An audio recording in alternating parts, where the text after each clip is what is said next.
150e mandat ou un 105e mandat. Voilà. Mais est-ce que Biya n'a pas raison? Si, moi je pense que Paul Biya a raison de demander d'être réélu. Pourquoi?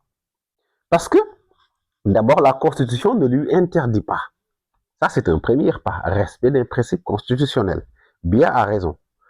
Deuxièmement, Biya a en face de lui, pas une jeunesse politique, mais une jeunesse d'influenceurs. Les Niamsi, les Nathalie Yam, Patrick Solo et tous ces gens dans leur chaîne-là, qui continuent de penser que être un bon patriote, c'est être un bon influenceur. Parler dans les réseaux sociaux, crier sur la politique intérieure et extérieure des autres pays, alors que toi-même, ton pays est en train de brûler. Maintenant, je vais vous dire une chose. Pour que Biya ne soit pas candidat, ou même s'il est candidat, il soit battu, il faut une chose.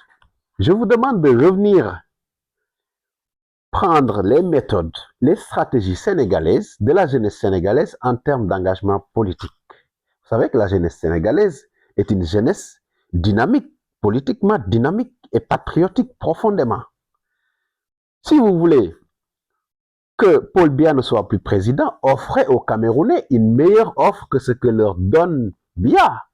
Comme ont fait les Sénégalais en 2012 et en 2024, quand Macky Sall voulait forcer et quand Abdoulaye Wade voulait forcer.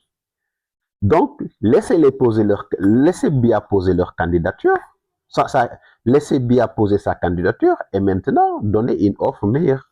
Mais est-ce que vous y parviendrez avec une jeunesse d'influenceurs, une jeunesse qui préfère parler de Balthazar et des autres que de parler de la politique de son pays, de s'engager? Est-ce qu'aujourd'hui, la jeunesse camerounaise est prête à faire le sacrifice qu'il faut, le sacrifice qu'avait fait la jeunesse sénégalaise pour gagner le combat politique face à ces dirigeants qui veulent s'éterniser au pouvoir?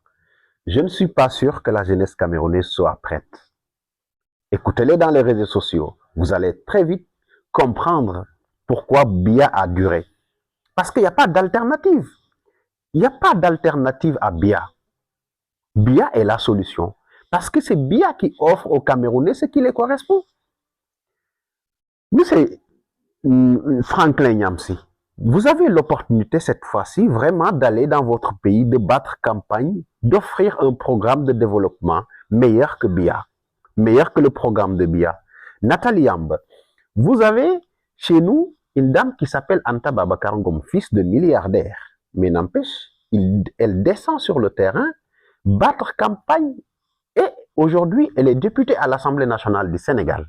Je pense que c'est une référence. Et vous, Franklin Nyamsi, au lieu de vous limiter à vos critiques et à vos lives, quand même, donnez-vous l'opportunité de tester la praticabilité de vos idées. Vous qui êtes le grand conseiller, le grand analyste politique, le Cameroun vous attend. Sinon, Biya restera l'alternative et il faut l'accepter.